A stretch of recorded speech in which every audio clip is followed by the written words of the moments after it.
What's up, Bulldogs? All right, I have another interview here. I'm talking to someone who I've been wanting to get on the channel for a while. His name is Todd V, and you may have heard of him. I've probably mentioned him in quite a few videos when I've talked about things around relationships, dating, masculinity, and such, because I find him to be one of the best authorities on the subject on the internet today, and someone who I trust to give good advice. So really excited to have Todd here. So welcome, Todd. Thank you. Thank you for the very kind introduction as well. Yeah. So for everyone that doesn't know like who you are and what do you do, maybe you can give like a quick intro of kind of who's Todd V and what's your role in this internet internet fiasco. Sure. Yeah. So I'm a guy who, when I was 18 years old, was not good with girls, lost and confused. I was actually good at a lot of other things, but the whole relationship, being a man as a grown-up thing, wasn't something I was quite so good at yet. I hadn't figured it out. So when I got to college, I just decided there's something I needed to get handled. I started talking to every girl I could find, basically, developing the skills to be attractive to women, which has an interesting effect, which is when you go down that path of trying to become an attractive person, at first you focus on like tactics, techniques, things you can say, things you can do, and then over time it's things you can become, right? And so it becomes a catalyst for just becoming your best self overall. But in any case, I was lost and clueless at about age 18, 19. I did a lot of work, figured things out, and then I started teaching guys to be successful in dating, be successful with women. And from about the age of, I want to say like 22, 23 years old until now, I'm now 36. I've been teaching basically most of the time, full time, how to be attractive, how to be the best man you can be, specifically with respect to being attractive to women and those kind of elements, but also with respect to general sort of self-help and growth and the things that come along with it as well. Yeah. Okay, cool. Yeah, I think that's what really resonates with me is a very similar message with the audience of, it's not just about the tactics, but it's about becoming the person and who you become, which makes the biggest difference in your life. I think a lot of people kind of figured that out from reading the game and then, hearing about Mystery's problems after he got the girl. So yeah, it's definitely funny. With that's an example. The other example is like we have tons of students over the years where if you tell them the right thing to say, they'll say it, but it's the wrong person saying the right thing, and it just comes off as incongruent. It comes off as fake, and if anything, it actually like kind of hurts their game. So having the right thing to do and say is very important, but having the right understanding and mindset and being the right person behind it absolutely matters as well. Exactly. Yeah. Yep. I totally agree.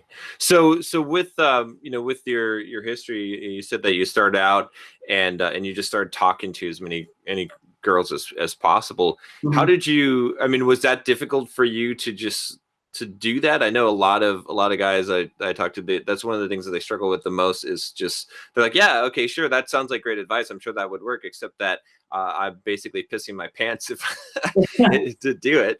So how did that work for you? Was that something that you found easy, or did you have to like really psych yourself up to do this? No, it was definitely difficult. The first 2 times I went out to go talk to girls and approach girls very formally, I went to a mall and I walked around the mall for about 4 hours and did 0 approaches. I was just like, oh, that bad situation. She's busy, not cute enough. Like that, just excuse after excuse after excuse. And yeah, I walked around the entire time. I went home afterwards and I felt like a total loser. I'm like, I went specifically to go talk to girls for 4 hours and I didn't talk to a single girl. I felt terrible. Yeah.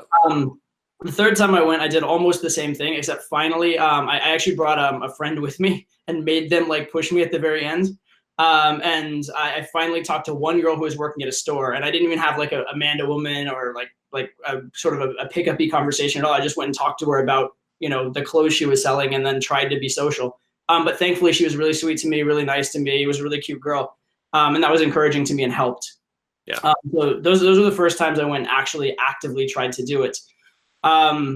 Fortunately, I did have a little bit of reference experience. I was in college, and I got very lucky in a way. When I did my college visits to go decide what school I was going to go to, I was just I didn't know what to do. I was kind of dropped on campus.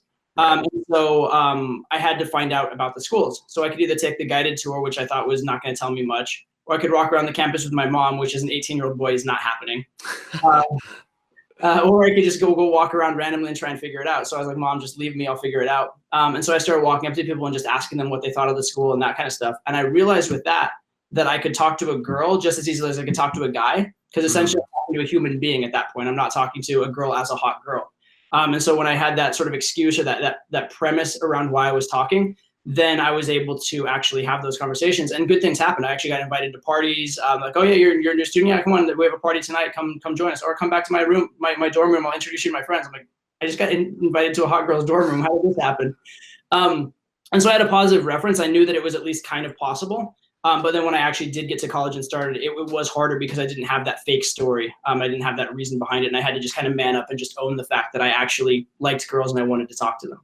Right. Okay. Yeah. I like that you had that beginning, because I think a lot of guys can relate to that. I mean, I remember when I first was extremely shy, extremely introverted, and I probably did the same thing. Walked around the mall. I said I'm going to do this and that, and I think a lot of guys think, oh, you're a failure, but you feel like a failure, but that's like, I mean, it's baby steps, right? To be able to get there. And I like that idea of something I would call like a context shift. Is like if you're playing a role or something, a lot of times, even just like if you're teaching someone or someone is putting you up to it, or there's some other reason, now you suddenly have this courage because the context has shifted. So that's a pretty good concept. What other things would you say, like in general, for guys that are really struggling to just do this? I mean, I guess, and kind of part of this is also like, do you think it gets easier, or is it always still a battle to some degree? Oh, it definitely gets a lot easier for a couple different reasons. Reason number one is you get desensitized to it. So you realize that fear that you have, that adrenaline in your body, it literally is a chemical in your body. And the more times you experience it and push through it, the more times you're scared and you go anyway. You kind of get used to it. You get desensitized, and then it doesn't affect you as much.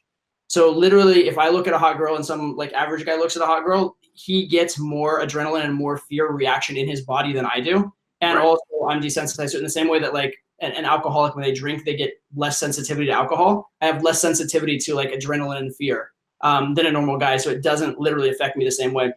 But also I have a lot of reference experiences of positive things happening. Right. So instead of me being like, oh, hot girl, oh shit, I hope I don't mess it up, I'm like, hot girl, oh wow, this could end well. This could become something very good. So I have a lot of positive motivation, because literally that adrenaline in your body, you could think of it as fear, or you could think of it as excitement. It's the same as getting on a roller coaster. Like, people scare themselves as a thrill all the time. They jump out of planes, get on roller coasters. Walking up to a girl, it can be a positive or a negative. It can be scary or exciting. And the more positive references you have, the more it is exciting for you.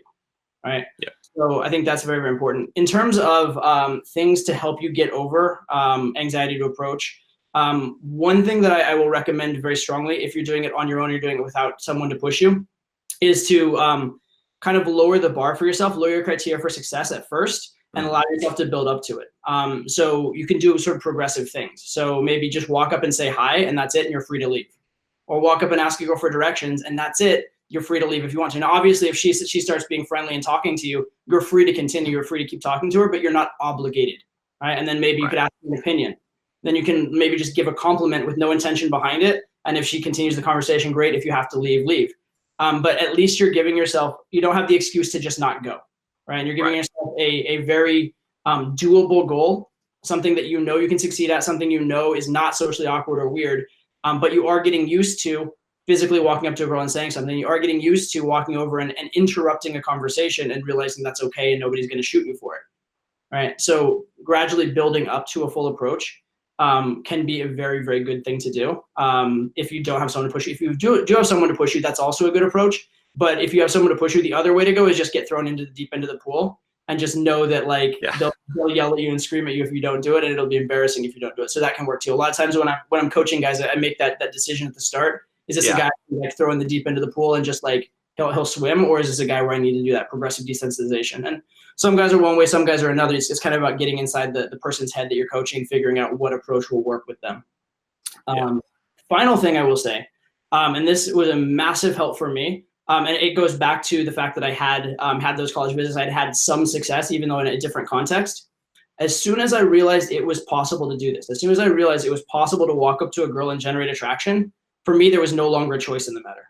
For me, as soon as I realized that was possible, there was no longer a chance I was not going to learn this skill set. There was no longer a chance I was going to be that guy who waits and hopes that some girl randomly likes him, right? If I could proactively meet the girls I wanted to and proactively take charge of my life and be not just like average successful, but incredibly successful in this way, as soon as I knew that was possible, I would have walked through any fire to make that happen, right? I would not have tolerated, being mediocre when I know that more was possible. And so I think that mentality is very, very important as well. And a lot of guys don't know it's possible. A lot of guys have never seen it. They've never experienced it. And so it's very easy for them to be like, oh no, I don't believe that, or oh no, it couldn't work for me. But once you've seen it, there really is no going back. There's the sort of the thing, what is it from the Matrix, that you take the pill and you see the reality. Once you see the reality, like, it's very hard to go back. Yeah. Okay. That makes a lot of sense. Yeah. There's quite a few things to unpack there. I think I really like that idea of, it's something that I talk about a lot of times here on this channel, about trusting the process, is essentially like separating the results from the outcome. Like, if you're just supposed to do this thing and you're not worried about the results, then you're going to improve and get better. And I like that. It's not as much pressure if you're like, oh, I got to go and I got to talk and I got to like do this next step. But if it's just, I just got to say hi, it's a process. And then I also like that idea, like you just said, about if it's possible. I think, and in fact, that's probably something, good to talk about as well. Today, I think a lot of guys, there's this counter message that I'm seeing coming out. What you described would be, with the red pill in the Matrix, but there's actually this weird phenomenon coming out now called black pill, where all these guys are basically, they're taking away that one thing that you said that I think is so critical, and so many guys that I know that are involved, that have had success, have had, which is they're taking away that a belief that it's possible, because they're basically saying, oh, well, and they're showing all these pictures of guys and their jaws and their chin, and they're saying, okay, well, if you're not attractive, if you're not conventionally attractive, you've got no shot, because that's, no matter what people say, people are saying confidence, but it's not confidence, it's not status, it's attractiveness. And if you don't got it and you're an incel or whatever it is, then you're just screwed. What do you think about all of this and these beliefs? Yeah, so there's a lot here. There's a lot of different aspects to this. One is flat out, looks do matter a little bit. They do matter a little bit, right? So you should do what you can do to look better, right? If you walk out of the house looking like scrubby and badly dressed and your hair's all messed up and your breath stinks, that's not going to help you. That's flat out true, right? Those things do matter. However, for guys, they do matter less than a lot of other things, right? So for example, I'm like physically, aesthetically less good looking now than I am when I started a game. When I started a game, I was an 18-year-old college athlete, right? Now I'm a like slightly out of shape 36-year-old man. Right? I mean, I'm in okay shape for like overall, but I'm not, I can't run a 5-minute mile like I could back then, and my jawline is less chiseled. My face is a little puffy or whatever. But my results now versus then are incredibly, incredibly better, because I've developed a skill set, because I know how to communicate, and because I know how to hit the triggers that girls actually respond to. Right? And I think the reason, a lot of where this belief comes from, is that guys are putting themselves in women's shoes, and they're saying, what do I like? What do I want? And for men, we primarily look at women physically and say, that's what's attractive, right? And we look at a woman, we're like, oh, she's hot, I would like to sleep with her. And there's not a lot she can do to change it. Maybe if she's like an axe murderer, we'll change it. But like, for the most part, once we've decided that, we like her, right? But it's not the same for women, because the things that are going to contribute to survival of child for a woman, it has a lot to do with physical health, which is reflected in beauty. But for a man, what's going to help his child survive and him to have offspring is more his status within the tribe, his ability to garner resources, those kind of things.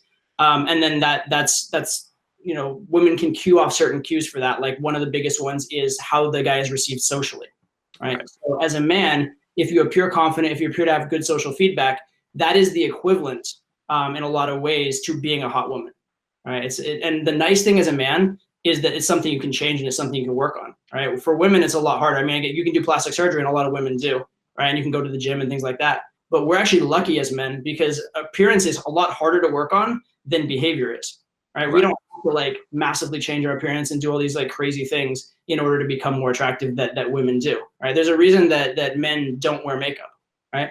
Now there probably are makeups that like, this is like offhand tangent. There probably makeup the guy could wear that would make him like more attractive, to make him look more masculine and stuff like that. Yeah. But the marginal difference for that wouldn't be big enough to make it worth it and make it a huge industry. Exactly. Right? Yeah. The good point. Yeah. It absolutely is, because they're being judged primarily on their physical attractiveness. The final thing I will say with all these kind of things, though, the whole it can't happen, it's not possible. First of all, you're wrong. But secondly, even if you were right, thinking that way is never going to help you. Exactly. Right? If you were right, believing that it's, having this nihilistic belief that you can't change anything, is not possible. Even if you're right, you're not enhancing your life. So you may as well believe it. Right? You may as well believe that it's possible. And the nice thing is that once you start believing it and once you take some action, you will start seeing good signs. You will start seeing good positive feedback relatively quickly, which is nice and very, very encouraging. I do think, though, a lot of guys do come to that black pill kind of mindset through having tried it a little bit, right? Yeah. Like maybe they've tried a little bit, but they've tried under like bad guidance, or they've tried like they've done like some half-assed attempts or half-hearted attempts, and then those failed, and so then they just got discouraged. And I think that's sad that that's the case. But I would encourage those people to try again and try differently, try better, if at all possible. Because, I mean, like having great relationships with women, as much as women are far from perfect creatures, right? But having great relationships with women is one of the most beautiful and wonderful things that you can have in this life. And so to just write it off as not for me or not possible for me is a really, really sad determination to make, and one that should not be made lightly. Right. Yeah, I totally agree. I really like that idea that it's not a belief that's going to benefit you. So why would you hold it? And yeah, that makes a lot of sense. And even I think, you hit on a really good point, which, I've talked to some guys that, obviously in my community and whatnot, that they're really sold on this. They're really sold on, no, sorry, I look like a 5, so there's no way I'm getting anything above a 5 or and one of the things that they said, I've tried it. I went out and I talked to like 10 girls and I didn't get any phone numbers. And I'm thinking in my head, I'm like, okay, I'm trying to remember when I first started out. It's like, I think I had like 300 approaches before I had one result. Like, you know what I mean? And it was like, that's like, they're just, I think a lot of them, they don't understand the numbers. They think that going and talking to 10 women is a large number, where it's like, I mean, I think someone who's relatively good would say that if they can, have a successful result out of 50, that's pretty decent for 50 approaches. But I mean, I think guys starting out is probably like more like 200, 300. I mean, I guess it depends on some of the factors, but yeah, if you're able to like sleep with 1 out of 10 girls you approach, that's pretty advanced in game, to be fair. Right. That's pretty decent. And that sounds bad, right? That sounds like, oh, well, 9 out of 10 rejected you. But if you think about it, right, you could very easily, like I did one time, I went out in 2 hours and I got 23 phone numbers in 2 hours. I talked to roughly 30 girls in that period. So if you got a 1 in 10 sleep with ratio, you would have 3 new girlfriends in 2 hours time. Right. Look at it that way. That's incredible. Yeah, exactly. That's an incredible result for your dating life. And yes, it means you have to take a couple of rejections along the way. You have to be man enough to like stand through those. But that's not really so bad. And actually, to be fair, most of the rejections won't even be bad. Most of the rejections will be like, hey, listen, thank you, but I have a boyfriend, or things like that, which are not personal to you in any way, shape, or form. Right. Exactly. Yeah. Yeah. Cool. So one thing I wanted to talk to you about, definitely like the approach that you take, the system that you have. But before I get into that, I wanted to talk a little bit about your kind of history and background, because I think it's kind of interesting. I know that you did poker. I find a lot of similarities. It's kind of interesting. There's this overlap between like people that play Magic the Gathering, that studied the game and play poker. It's a really weird, because there's something about that, and kind of maybe philosophy, people that study philosophy, but it's all kind of mixed in there. So what kind of maybe I'm curious about kind of your history, that whole narrative of where you started the business, and of course you were with RSD for a while. Maybe kind of the kind of brief version of that story would be interesting, I think. Yeah, I can give you the broad strokes of my career and stuff like that, and we can talk about poker as well. There's some very good lessons in poker, for life, for game, also for investing. Like if you want to be a good investor, learning a game like poker is one of the absolute best things you can learn, in my opinion. Exactly. You learn risk and reward, you learn variance, all those kinds, and you learn to like think analytically even when you're being unlucky. And bankroll management. Yeah, also very important. Yes, you can be a great player. You put too much on the line, you lose anyway. Yeah. Okay, so let's see. Growing up, I was an athlete, and I was into games a lot. I was actually a chess player as a kid. Learned to play chess when I was 2.5 years old. Won my first tournament when I was about 6.5 years old. I was state chess champion for my age in elementary school and middle school. And then I quit because I didn't want that to be my whole life.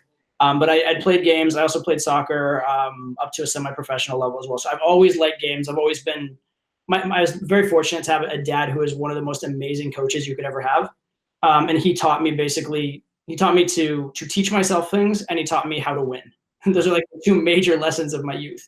And so I didn't have any particular skills with girls. In fact, if anything, he taught me to not have skills with the girls because he didn't want me to go out and be social.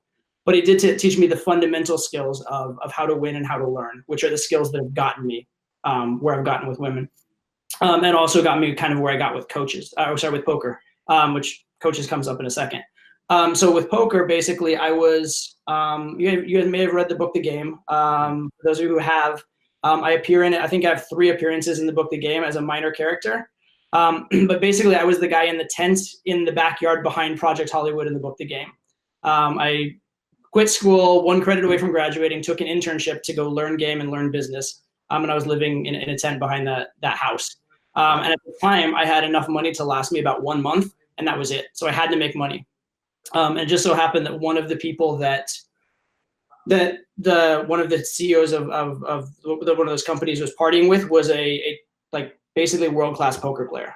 So I'd played chess before. I'm like, well, if I could play chess, I could play poker. Will you teach me to play poker? I'll make some kind of deal with you. We'll make it worth your while. Will you teach me to play poker? And he told me no.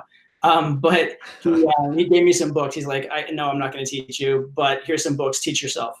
And so I taught myself for about, I want to say like 2 or 3, I want to say like maybe a year or 2, I guess.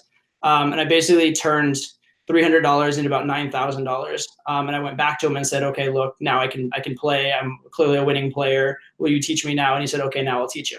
Yeah. So I had great mentors for that, and a great support system for that, which I think is very, very important if you want to get really, really good at anything. That's a great lesson right there too. Just a side note here is the fact that you had asked for a mentor and he said no, but then you went and read a bunch of books and learned, and then you went and then he said yes. Because I think so many people ask, they're like, "Oh, just teach me," and you're like, and it's like, well, you haven't done any work yet, so no. Yeah, it wasn't worth his time. Like, this was a guy that was making $500, $1,000 an hour sitting down to play poker. Maybe at that time even like almost $2,000 an hour, because it was the height of the poker boom. And then, it was definitely not worth his time to teach somebody who'd never played a hand of poker. Yeah. But when I showed him, like, here's my results, here's what I'm doing, it makes a big difference for sure. Yeah. And I think that is very true. I think the way to get into a lot of good arrangements in life is to provide value first before you ask for anything back. Exactly. Or at least show the ability to provide value, right?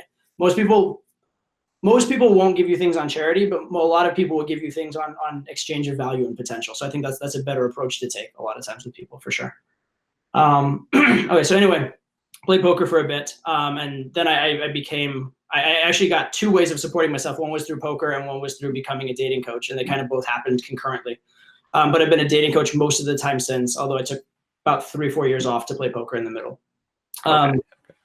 Yeah, and then I worked with one of the biggest companies in the industry for a long time as a contractor, and then I wanted to have a little more control over my projects and have equity and things like that. So I became a business partner with them, and then that lasted until about 1.5 years ago, and then we had a bit of an unamicable divorce where a lot of illegal things were done against me, which we're currently in court for. But since then, I struck out on my own. And I've been running my own company for the last basically 1.5 years. And it's been going just incredibly well. I've been like way better than I could have possibly imagined. And very, very happy with it as it stands right now. Nice. Yeah. Well, I think you've done a good job of making your standing out, right? Thank you. In this crowd, you have a message that I think is a little bit more believable and realistic. So I think that helps a lot when people are getting kind of tired of the same old, Yeah. kind of I think song that and dance. I think that there's definitely different ways to market. One is to be sensationalist, and one is to go for like the quick, quick flashy thing. Yeah. But I think it's very, very important in the long run that you make claims that you can back up, Right. and that you have really, really good word of mouth, really good, like customer service, customer reviews, that kind of stuff. Because as fast as something can grow based on flash, it can fail just as quickly based on a lack of foundation. So it's better to grow slowly with a good foundation, or hopefully quickly with a good foundation, than to grow like a lightning with a bad foundation. It's very, very important. And it's true with anything you learn too. Fundamentals really, really matter. Yeah. I'll tell you one just super quick story. It's kind of unrelated, but it does relate as well.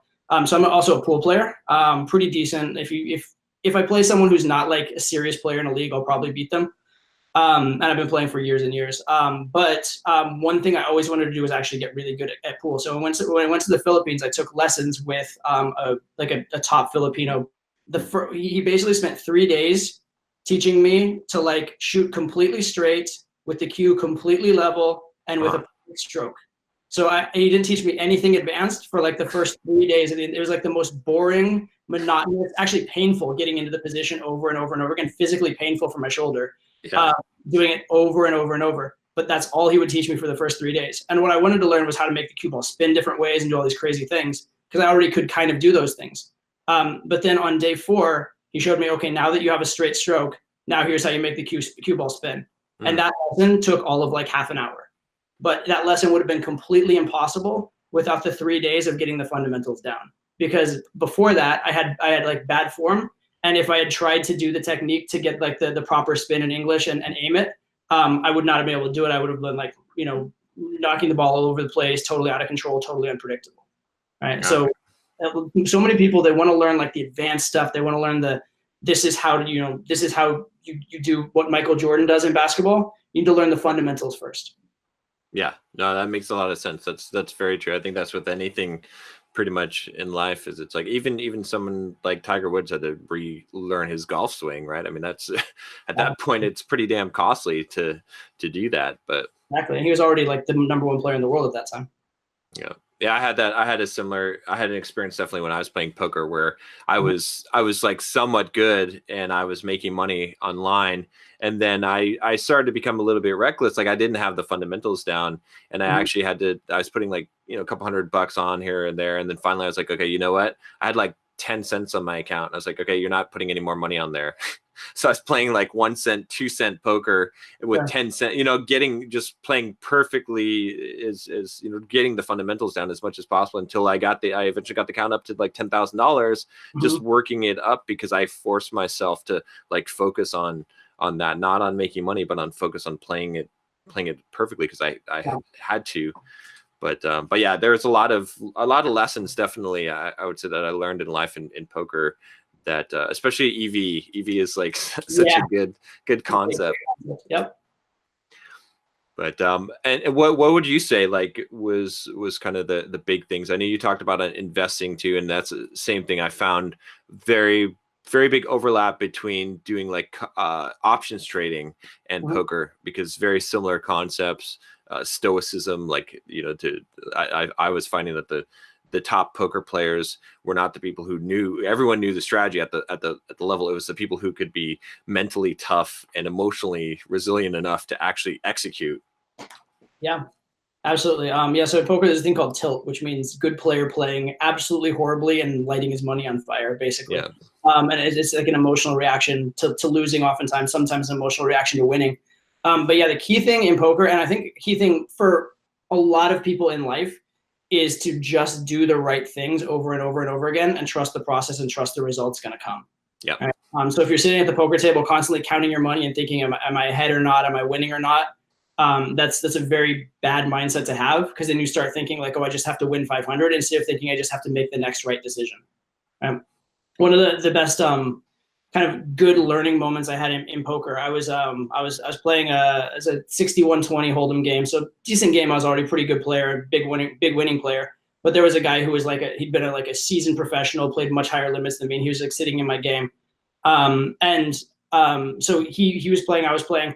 When he got up from the table, he did something, because I had my chip stacks all like nice and neat and always like calculated. I knew exactly how much I was doing and stuff like that. So he got up from the table, and this is like very bad etiquette, but he was kind of a friend in a way, so he could get away with it. He basically took a bunch of my chip stacks and messed them all up. And he put like this stack over here, this stack over here, this stack over here, this stack over here. He goes, and he said to me, "Look, now you can't count them, just play." Oh, I see. Yeah, exactly. Yeah. So I couldn't tell if I was winning or losing. I couldn't tell if I was ahead or behind. The only thing I could do was play the hand the right way. Yeah. And that was actually like a really great statement, a really great message for me, which is it doesn't matter, because it's not how I do today or how I do tomorrow or how I did last week. It's one huge poker game that lasts my whole life. And if I make good decisions, I'll win big at it. If I make bad decisions, I'll lose. Right? And so you need to really focus on the thing you can control, which is the decisions. Because in poker, you can play perfectly all day and lose money. You can play awful all day and win a ton of money. But over a year, that's not possible. Over a year, if you play well, you're going to win. If you play badly, you're going to lose. Yeah, that's a really good point. And I think that again applies to game and to life in general. It's just like so many. We're very tempted to look at the result and then say, "Oh, we did right or wrong based on the result." But the result, it's taking right action over and over again, which is critical. But our brains are wired to say, "Oh, hey, we got this result when we did this thing." So this, that creates that learning loop. But we have to break that and say, "No, wait a minute.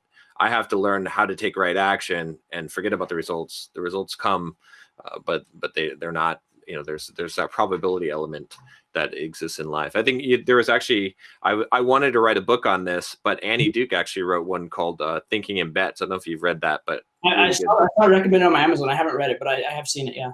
It's good. It talks about a lot of this stuff, what we talked about, and basically how poker applies to life, and the idea that some things that everything in life is a component of luck and skill, and when you get a result from something, you have to now dissect it and say, okay, which component led to that? Was it 90% luck and 10% skill, and you did the best you could, or was it 90% skill and 10% luck, and you're when you have a bad result, you blame it on luck. When you have a good result, you blame you accredit it to skill. Right. So. Yeah, definitely. I think another thing that helps a lot in poker, but also in game, is deciding what you attribute as success. Right? So So, for example, in game, you walk up to a girl and maybe you're afraid to approach her, you're afraid to show interest and be man to woman because you're kind of scared to do it. Well, if that's a struggle you're having and something you need to work on, if you go and do that thing, even if the girl rejects you, it's a success for you. Right. Because you worked on the thing you needed to work on, right? And you did the thing that, based on your knowledge, would give you the best chance of success. And that's the only thing you can ask of anybody in life, is that they have their model of the world and they have their understanding, and based on that understanding, they do the thing they think is best, right? That's all you can ever ask for someone performatively. And then the next step is to analyze it afterwards and figure out where your model is wrong and make it a little better the next time. But if you're consistently doing that, you're going to consistently crush whatever aspect you're trying to do in life. Yeah. Same thing going back to poker, which is if you lose a hand, but you played every bet correctly, you're supposed to be happy about that hand, even as the chips are being pulled away from you. And then if you misplayed a hand and win it, you should be very sheepish as you're shuffling in the chips. Exactly. Yeah. And it's such a super hard concept, I think, for people to understand until they've played poker, because especially even in situations where it's like where you're on a draw and the pot odds dictate that you only have a 20% chance of winning, that 80% of the time, 4 out of 5 times, you're going to lose. Yet the correct play is to bet and to lose the money, because of the 20% of the time that you do win, you get 10x what you lose on the 80% of the time that you lose. Yeah, absolutely. But it's such a difficult, like, our brains are not wired to understand that concept, but it applies so broadly in life. Yeah. Cool. So what so let's talk a little bit about that about your system, because I actually bought your course and checked it out to review it, to make sure that what I'm telling people is about you is right, and I really liked it. I felt like it was, I liked the simplicity. I liked that it was something that I could just remember. It's like, okay, and you could explain very, I mean, there's obviously intricacies to it, but I like that very very simplistic, boiled down approach of, okay, this is your checkpoint, and you're going through this, and you can keep that in your mind. Whereas I think a lot of other type of systems, they're too complicated. It's like a lot of information, but this is very straightforward. You go from here, next you go to here. Maybe you could talk a little bit about what that is and kind of what the steps are. Yeah, of course. Yeah. So the way that learning dating or learning pickup looks nowadays versus when I started learning is completely different. So in year 2000, there was like no information anywhere on the internet. Now there is so much information and so many theories and so much out there that there's guys that know all these concepts, but they're just misapplying them. They're doing the wrong thing at the wrong time, or the wrong thing for the wrong reason, or they're just confused and overwhelmed by so many different theories and concepts and information. So I started doing calls with guys that were clients of mine, and just going over what their sticking points are and what they were working on. And I realized it was a lot of the same things over and over and over again. Yeah. And really, really basic fundamental things. These guys knew all this advanced theory, but they didn't know the fundamentals of how where to use it, what they were trying to accomplish, that sort of stuff. So in the system, what I tried to do was break the process from saying hello to a girl to essentially whatever your close is, whether that's having a date with a girl, having sex with a girl, having a relationship with a girl, but basically the process from hello to result. And I tried to do no fluff, no extras, just what are the absolute must-have components that every successful interaction needs to have, right? And so at a beginner level, what I would encourage you to do and what's inside the system is literally just focus on doing the next important component, and that's your only focus. It's very simple, very like, I don't want to say bare bones, but it's very like clean and direct what you're doing from there. But at the same time, as you go from beginner to intermediate to advanced, you can layer on all these other elements, and each and every one of them should enhance your results as well, right? Because the other issue a lot of guys have in game is they'll learn a structure of game that gets them a result, but it's fundamentally flawed. And so in order to get better, they have to unlearn something. You mentioned like Tiger Woods, like, changing his swing up. That's a very difficult experience. Like to be, you were really bad with girls, and then you got kind of better to a point. And then in order to proceed, you have to get worse again.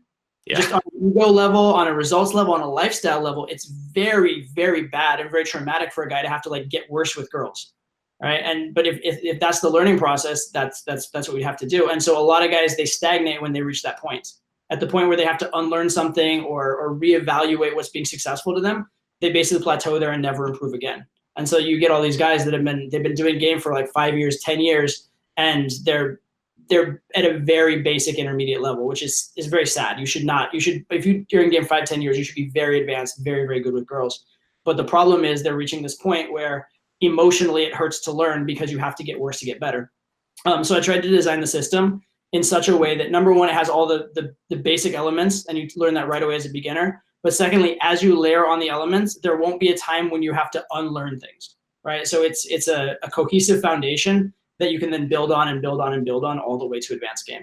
So that's the way it's structured. That's what that's what I've attempted to do with it, and I think I've done a decent job. And then it's also obviously tons of examples. I have infield footage of myself and some of my coaches, so you can see exactly how we're implementing it and break down our understanding of it as we go. And then there's a lot of other things like lessons you can do at home, exercises. It's just as comprehensive a course as I could possibly make it based on 2 decades of experience. And I think probably the best thing I can say about it is that people have said that they think it's the best course that they've seen, which that's what means the most to me, that it's getting results for real people. Like I can say whatever I want about it. I can tell you all this theory, whatever. But the real proof of the pudding is when people say like, oh, I wasn't getting results before and now I am. And so that's really the most important part. Yeah. No, it makes a lot of sense. And like I said, I think I liked the simplistic of the structure of it, so that you know what you're going to do, rather than having all this information in your head. And it's like, you know, I think that's the hardest thing. It's like, okay, well, what comes next? And you've got that to find out from the open to the establishing premise. And maybe we can go over the kind of the skeleton of that, if you don't mind sharing that. Yeah, of course. So most mistakes that guys make in game, especially guys who come into game as like nice guys, or guys who have not had a lot of success with women, are basically failure to escalate, failure to take the interaction to the next level. Right. So basically the system is a structure of what are those next levels you want to be taking the interaction to. Right. So the most basic mistake in game is not going out, right? Staying at home and not going out, not doing an approach, right? Sure. Not opening, right? Not starting the conversation. No. If you just stand there with your drink, they'll come talk to you.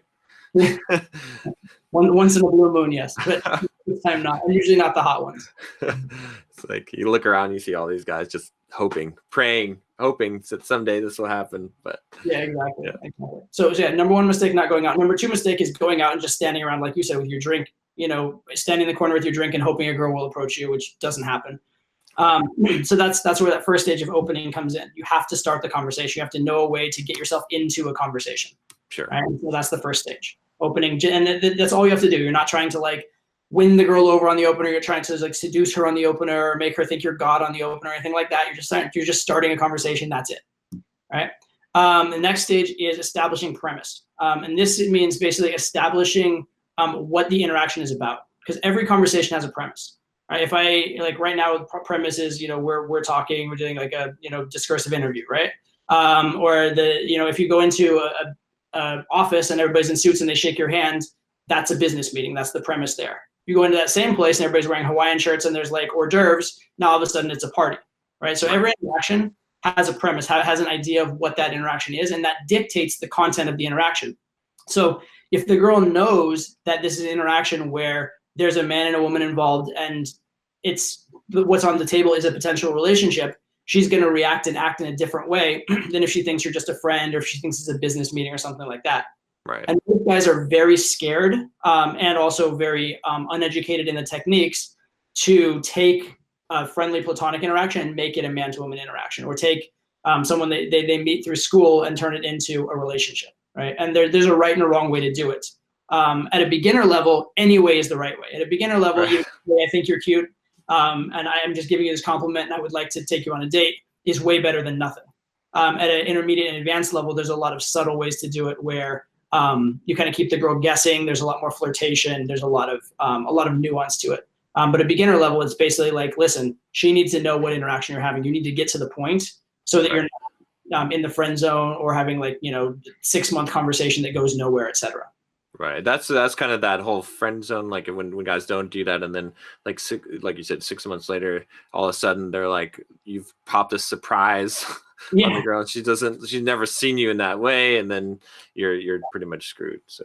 Yeah, exactly. Like, well, what you've done, if you do the friend zone for 6 months, is you've actually established a completely different expectation. So she has like tons and tons and tons of data of you as a platonic friend, and then suddenly like, whoa, I have a penis. She's like, wait, what?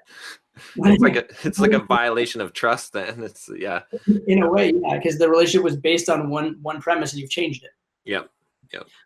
So establishing the correct premise, right? Because again, every conversation has a premise, but the man to woman premise is the one you want in a dating relationship. And actually, as an aside, this idea of premise is useful in other areas too. If you're in sales, establishing the sales premise is important as well. So whatever conversational relationship you're in, making sure that the right frame is set around it and the right understanding of what's going on exists between the two parties is one of the fundamental things you need to do in communication. Right. So that's premise. The next stage is evaluation. And basically what this means is most of the time when a guy goes and talks to a girl, the default assumption, especially in a romantic context, is that the guy is chasing the girl. The guy wants something from the girl, and the girl's the one in power, and the girl's the one who has the decision-making ability. Right.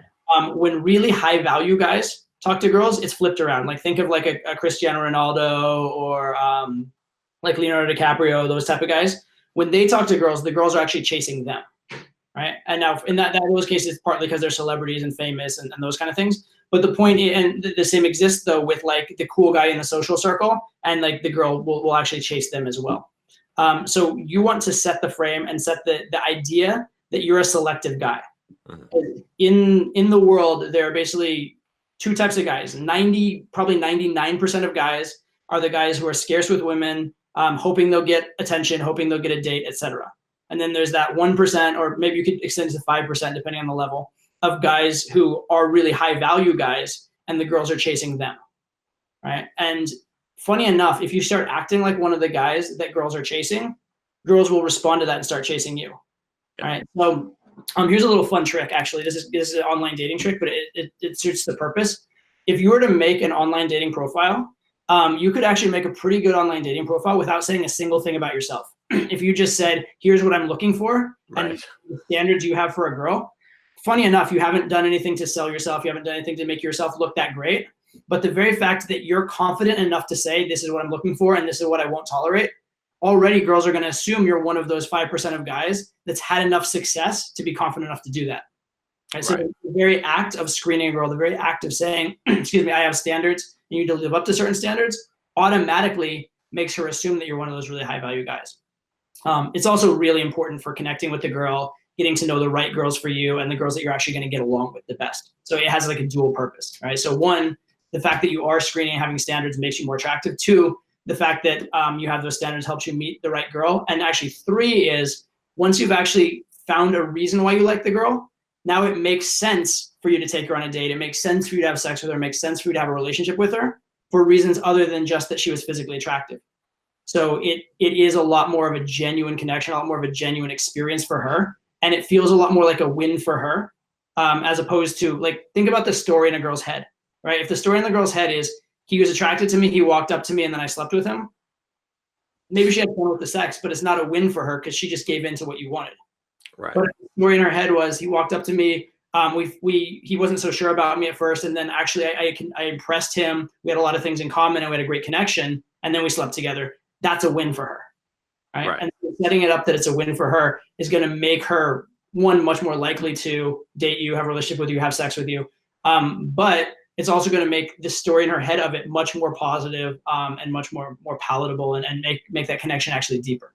Right. That makes sense. I mean, it's, again, I think there's so many parallels to draw, but like in sales, one of the things to do is to qualify the lead by pushing back and saying, I'm not sure if you're ready for this right now, or I don't know if you're the kind of person that is got what it takes, and then they immediately jump out and say, no, wait a minute, I do want to, and I think that's, is similar. Like, people want things that they have to earn, not things that are just given to them. Even just giving away free stuff. I think a lot of people's, even on online marketing, they say, "Oh, why don't you just give your courses away for free?" It's like, well, honestly, like, yes, it's a business, I want to make money, but also, if I give it to you for free, you're not even gonna apply it. You're not gonna find any value. But if you have to pay for something, if you have to earn it in some way, you want it. Definitely true. People, when they've made an investment, when there's that commitment to something, it definitely is incredibly more valuable to them. Very, very true. Okay, so we've got open, we've got establishing premise, we've got the the evaluation. Yeah. So open, premise, evaluate. Now, in a long interaction, like if you have time, what you'd like to do next is establish narrative, which is actually have a storyline between you and the girl. This is the like falling in love part. Now, if you met a girl for 5 minutes on at a coffee shop or something like that, and just got her number and follow up for a date, there's not going to be a lot of narrative there because there's just not a lot of time. Right. But if you spend hours with a girl, you go on a date with a girl, you build a relationship with a girl over years, this narrative part of like, how are you guys special to each other? What do you mean to each other is very, very important, because this is essentially the difference between a romantic relationship, like he's my boyfriend, she's my girlfriend, or we're husband and wife, versus just we're two attractive strangers, right? It's the storyline of how you met, what you mean to each other, why you guys are right for each other, that kind of stuff. So building that deeper connection is very, very important in the long term. I don't want to talk about that too much like right now, because it's kind of a longer one to talk about. Sure. It is important when you do have more time. On a quick interaction, like if you're meeting a girl for just a few minutes, you can largely skip the narrative part, and you're going to build it later on a date, or build it later when you have some more time. But in the long run, if you had a relationship that never builds narrative, that relationship probably won't last very well. So it is very important. And then the final stage is close, which means come up with some way that the relationship's going to continue in a positive way, right? And that can be getting a number, more likely, or better, it's taking a girl home and having sex right then and there, or in the long run, having a close is decide becoming boyfriend and girlfriend, becoming husband and wife. And obviously there's more depth and more narrative involved in various closes, right? So you can close for a number with very little narrative, very little storyline. For someone to marry you, there's probably needs to be some narrative and some storyline and some we really like each other for fundamental reasons and have some similar beliefs and stuff like that.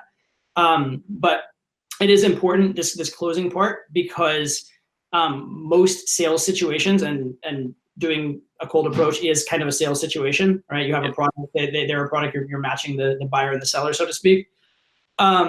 Most sales situations end without anybody asking for a close, and that's the same in pickup. It's the same in dating, right? So many guys and girls have nice flirtatious interactions. They have that spark of attraction, and then nobody says, "Hey, what's your number? Let's hang out sometime." And nothing is ever done with it, right? And that was a big thing for me for years and years and years. I had girls that were into me just because I was like a successful athlete, or I was like a star student and different stuff like that. I didn't have any girls into me because I was good at talking to them or interacting with them, because I sucked at that at a young age.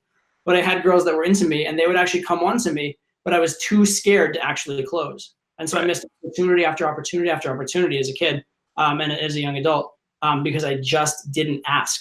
I didn't say, "Hey, what's your number? Let's go on a date." Or I didn't say, "Hey, you know what? Do you want to like talk sometime and whatever?" Or, "Hey, I guess, hey, do you want to be my girlfriend?" in middle school, whatever it is, right? Yeah. So it's so important, because all the other stuff without closing doesn't matter, right? You can have this great interaction with a stranger. She likes you. She is like trying to prove herself to you, trying to win you over, and then you walk away and don't have a way to contact her. What was the point of it all? It's all for naught, right? And so it's very important to close it, and then closing the right way will make a big difference as well. So there's a lot of technique and nuance to the close over time. But as a beginner, basically it's just ask. Yep. Just ask, please, please, please take it somewhere when you have these good interactions. And obviously any kind of model needs to have the tangible end result. And so that's what the closing part is. Yeah. Okay. Yeah. That makes sense. I think that's definitely a sticking point for a lot of guys, for sure, that I've talked to. Is like they're like, just, I don't know. Did you find out if you could make the sale or not? Like, didn't even try. Like, I didn't feel like it was going well. You don't know. You don't know until you actually try and see. Yeah, sales calls end with like, "Oh, and that's my product," as opposed to, do you like the red or the blue, or which one are you leaning towards, or does that seem like an investment you'd like to make today? Whatever, however you close it, those things need to be said. Yeah. It's interesting too. I think just observing and seeing like, the situation where the guy's talking to the girl the whole evening and then he doesn't close, but then like 2 minutes later when he goes to the bathroom or turns his back or something, some guy that just shows up out of nowhere just closes, just like in 2 minutes, like no rapport, nothing, just because he made the ask, and that's what she was looking for. And you didn't know if you didn't ask. So yeah, what telling's not selling, right?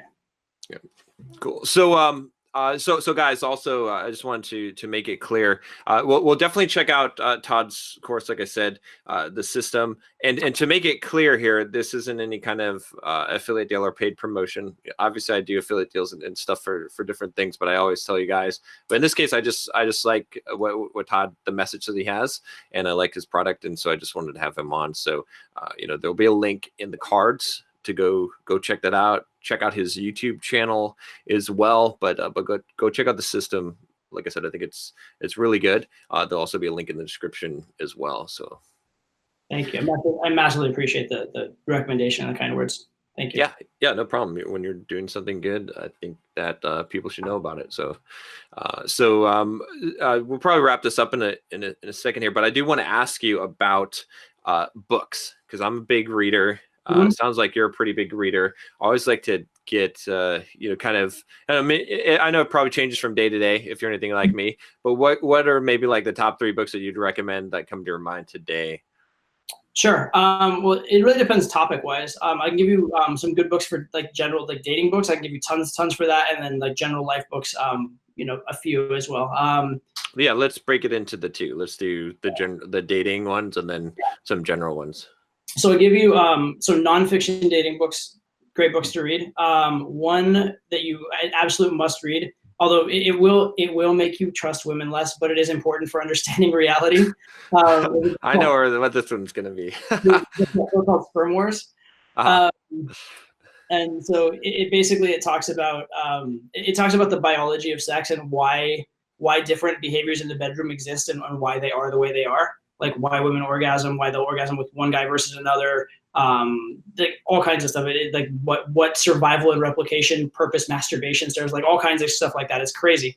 But it definitely will give you a lot of insight into female psychology and a lot of insight into what turns girls on, what doesn't turn girls on, and what will what behaviors really are like high value from a male near sex perspective. It's a really, really interesting book, fascinating. Also a really good read because it's told in like stories, little stories. So it's very, very readable, very quick read as well. Yeah. Okay. I was gonna say it is one, guys, that will, like, if you're not aware, like ready for it, it might make you go cry in the corner under your desk, because it's a little bit of a harsh truth, the reality, but it's reality. Like, you have to understand reality. So yeah, it absolutely is. I know when I was reading it, I looked back at some of the behaviors that were in the book, and I looked at past girlfriends, and like, that bitch, yep. That's what she was doing. But anyway. So that one's really interesting. Another one for just general understanding, like, because a lot of my theories and philosophies, they come from real world experience, but it's real world experience that is filtered through scientific understanding, and a lot of that's evolutionary psychology. So I highly recommend read a book on evolutionary psychology. There's a lot of good ones out there, but read a book. So the first one I ever read was The Moral Animal, which is it's a very pretty dense book. It's not the fastest read, but it's really, really good and really in depth. A slightly lighter read and on similar topics would be The Red Queen. But one or the other of those I would recommend for any man should just understand evolution, psychology, biology, that kind of stuff. I think it's important. For fiction books for game, I like The Fountainhead by Ayn Rand. Oh yeah, that's really just good for like philosophy of truly contributes value and doesn't put it puts importance on their own opinion and their own judgment first above like just following the crowd and just like leaning into what everybody else thinks and stuff like that. So it's very, very important. Also the way that it's kind of funny actually. There's a book that a lot of people read, which is I think 6 Pillars of Self-Esteem. Okay, yeah. Funny thing is that the characters in Ayn Rand books exhibit those 6 pillars of self-esteem incredibly well, and I think it's like a more fun way of getting that message because it's through fiction. Exactly. And actually, Ayn Rand and Nathaniel Branden actually had some kind of like they knew each other, and there was some collaboration there. So it's not a coincidence that the concepts are there. But in any case, the character of Howard Rourke, and if you look at Atlas Shrugged, which is another one of Ayn Rand's books, John Galt and some of the other characters, Francisco d'Anconia for a little bit, they exhibit true self-esteem. They're like great models of what a true man with real self-esteem is. So they're good, like sort of heroes in that way. Exactly. Yeah, they seem to like. I really like both of those books. But this idea, like, what I really got from it was the idea of like, what, like, you're trusting yourself. It's like knowing this is what I'm going to do. It doesn't matter if other people are against it or what is happening. Like, I have 100% belief in myself and what the path that I'm choosing. Yeah, absolutely. Absolutely. And it's a hard thing to do. It's a hard thing to do in life, but if you can do it the right way, you're gonna do good things. Next one, this is a book almost nobody recommends. Almost nobody's read this book, but it's called The Hustler by Walter Tevis. It's about a pool hustler. Okay. Basically is very talented at the game of pool, but he hasn't learned how to win, so to speak. So he will tend to like choke in certain circumstances, or he'll tend to find excuses and things like that. And throughout the book is his path from becoming a good pool player to becoming a world-class pool hustler. Because the difference between playing good pool and winning money at pool is very much a psychological and character difference, not a difference of how well you play the game of pool. So it's his journey towards peak performance and towards getting the most out of himself on a character and fundamental level. Also a really good read, very fun to read, and a pretty quick read as well. So. Highly recommend that one for sports psychology and how to win. And then one other one for female psychology that I really like is Stranger in a Strange Land by Robert Heinlein. That's actually science fiction, but it's a kind of a weird premise. Basically, this guy like grew up on Mars and he comes back and it's weird. But in any case, there's a belief system that he brings back from his experience on Mars that is a very good sort of belief system and understanding and very in tune with female psychology, if you are a guy who wants to date multiple girls or like have open relationships or just understand kind of how women view sex as opposed to how men view sex. So it's just a good kind of underpinning, and the concepts in that book of what is jealousy, what is love, the way that's addressed in that book has been very, very useful to me in terms of maintaining healthy relationships and in terms of talking to girls and explaining what I want in a relationship to a girl in a way that makes it win-win, as opposed to a way that makes it like I want something from them that's not reciprocated. Right. So I like the way the idea of a relationship is addressed in that book. So I think it's very good. And again, it's a fiction book, so it's an easy read. So those are books I would recommend that will help you in your relationships and also be interesting reads at the same time. Okay, cool. Yeah. There's a couple of those that I'm adding to my list that I haven't read. So, I've definitely talked about Sperm Wars on the channel before, and that one, gosh, that's a hard one though. That one gets some reactions. It definitely, if you're not prepared for it, it will knock you on your ass. But it's good to know. The thing that I'll say about that one is it's very easy to read that and then be very, very, very distrusting of women. But basically the way I would view that is what you want to do from that is love women as they are rather than we wish they were. Exactly. So you understand them as they are first and then love them as such. It's like any creature in nature has its pros and its cons, right? Like a tiger is beautiful and incredible, but also dangerous. It'll bite your head off with the chance, right? Yeah. And if you don't respect the tiger for what it is, you'll get your head bitten off. But if you respect it and acknowledge it and are safe around it, it's this beautiful, incredible animal that's wonderful to have in the world. Right? Same thing with women. Like they have their dangerous characteristics and characteristics that can break your heart. They also have their beautiful characteristics that can make your life so much better. And if you understand who they are and what they're about, and can love them as they are and understand them as they are, you can have very healthy relationships and very positive relationships. So don't look at the dark side of sex as a negative towards women. Look at it as understanding women so you can love them all the better.